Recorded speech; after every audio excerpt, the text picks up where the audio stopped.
በጌታ በኢየሱስ ክርስቶስ ይሄ የወረኝነት መንፈስ ሾካካ መንፈስ ምን አይነት እኔ በእንደዚህ መጥቼ አላቅም። በነገራችን ላይ በእንደዚህም አልመጣም። ግን ማህበራዊ ማስተዋል ወንጌልን ሰበከች፣ ኢየሱስን ሰበከች፣ በመድረክ ላይ ኢየሱስን ተናገረች። ምን ትናገር ከዚህ ሌላ?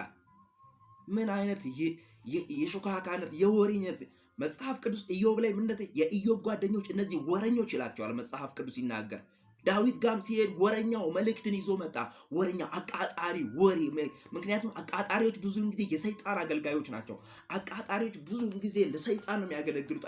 ይሄ ሰውዬ ኢዮብ በእግዚአብሔር ታምኖ እግዚአብሔርን በኢዮብ ታምኖ በዖፅ ሀገር ላይ ፍጹም ቅን ብሎ ጻድቅ ብሎት እግዚአብሔር አምላክ ያመነውን የሚኮንኑ ወንድሞቹ የሚኮንኑ ጓደኞች አሉ። በጣም አማካሪ የሚመስሉ ወዳጅ የሚመስሉ ወረኞች ይላቸዋል መጽሐፍ ቅዱስ። እየመጡ ወሬን ያወራሉ። ዛሬ በምድሬ ላይም አሉ እነዚህ ኃጢአትን እየመጡ የሚያወሩ። ትክክል አይደለም። መድረኩ እንደዛ መድረኩ ኢየሱስ የሚሰበክበት ነው። አየህ፣ መድረክን ሁሉ የሰጠ ኢየሱስ ነው። እድሜን አይደለም መድረክን፣ እድሜን ህይወትን የሰጠ ኢየሱስ ክርስቶስ ነው። እስትንፋስን የሰጠ እሱ ነው። ምክንያቱም እሱ ሞቶ እኔን አድኖኛል። እሱ ተቀብሮ እኔን በህይወት አኑሮኛል። እሱ ተሰቅሎልኝ እኔ በህይወት አይሁድ የተረገመን በሚሰቅለው መስቀል ላይ ነው ኢየሱስ ክርስቶስ የተሰቀለው። እንዴ እሱ ሲሰቀል ያላፈረውን እኔ እንዴት ወንጌል ለመስበክ ልፈር?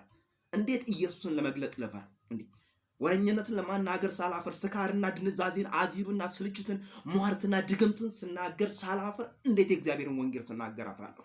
መዳን በሌላ በማንም የለም። እንድንበት ዘንድ እኛ እንድንበት ዘንድ ያመንበት ቃል ይህ ቃል ነው። ይሄ ቃል ያድናል፣ ሌላ ምንም አያድንም።